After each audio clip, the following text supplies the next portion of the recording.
Long ago, in a quiet village nestled between tall baobab trees and paths of red earth, there lived a poor boy named Kofi. Kofi had nothing but hope and the unwavering belief of one person, a girl named Amma. They were inseparable, growing up side by side.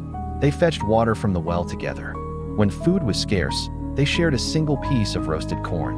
On days Kofi had no sandals, Amma would walk barefoot right beside him, so he would never feel the sting of shame alone.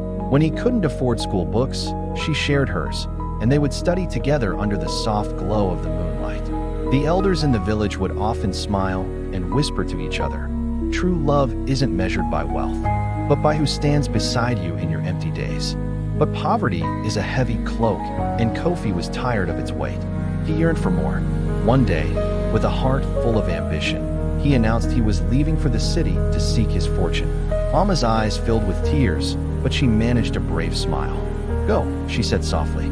"Become who you are meant to be. I will be here." Kofi made a solemn promise. "When I succeed, I will return for you." The years began to pass, one after the other. Life in the city was not easy at first. Kofi slept in cramped, tiny rooms and worked from dawn until long after dusk. In those quiet, lonely moments, his thoughts would sometimes drift back to the village, to the girl who believed in him when no one else did.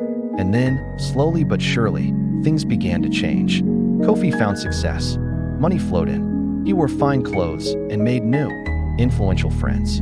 His life was transformed. But with success came a creeping pride, a quiet forgetting. When new acquaintances asked about his past, he started to omit the details of his village. He stopped mentioning Amma's name. "That life is behind me now," he would tell himself, hardening his heart to the memories. One day, he decided to return to the village. Not to stay, not to fulfill his promise, but to display his newfound success, to show everyone just how far he had come. He drove in with a fancy car, a spectacle the village had rarely seen. A crowd gathered to welcome their triumphant son. Children ran alongside his car, their faces full of awe. The village elders came forward to offer their blessings. And there, standing quietly at the back of the crowd, was Amma. She was smiling, a gentle, familiar smile. But Kofi, he barely looked at her. When she approached and greeted him softly, "Welcome home, Kofi," he simply nodded, his acknowledgement as brief and distant as if she were just another villager, a face in the crowd. This was the same girl who had shared her food with him when his stomach was empty. The same girl who had fiercely defended him when others mocked his torn clothes. The same girl who saw a king in him before he even had a crown. He had forgotten. That night, the village threw a grand celebration in his honor.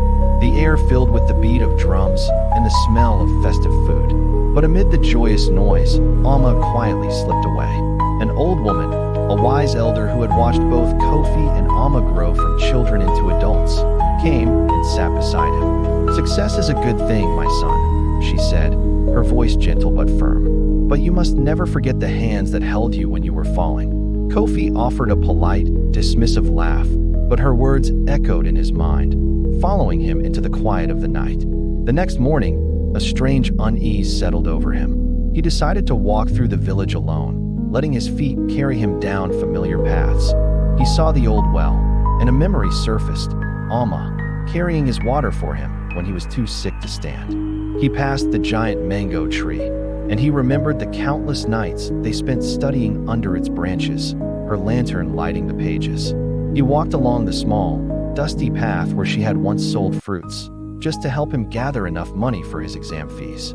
Suddenly, all his wealth, his fine clothes, his shiny car, it all felt unbearably heavy. It felt empty. He started asking the villagers about Amma. "Oh, she never left," they told him. "She takes care of her aging mother. She teaches the village children how to read and write. She is always praying for people, always helping." He found her in the small school hut, surrounded by children, her voice patient and kind as she taught them the alphabet. She looked peaceful, strong, radiant. There was no bitterness in her eyes, no anger in her posture, just a quiet, dignified distance. He finally found his voice, the words catching in his throat. "I forgot who I was." Amma looked up at him, her gaze clear and steady. She replied gently, "You didn't forget who you were, Kofi. You forgot who stood with you." Those words shattered the pride he had built around his heart. For the first time in a long time, Kofi truly understood. Money can build magnificent houses, but it can never rebuild broken loyalty. Success can buy you admirers, but it cannot buy you the love of someone who stood by you when you were nothing. Years later, this story became a lesson told from one generation to the next in that village.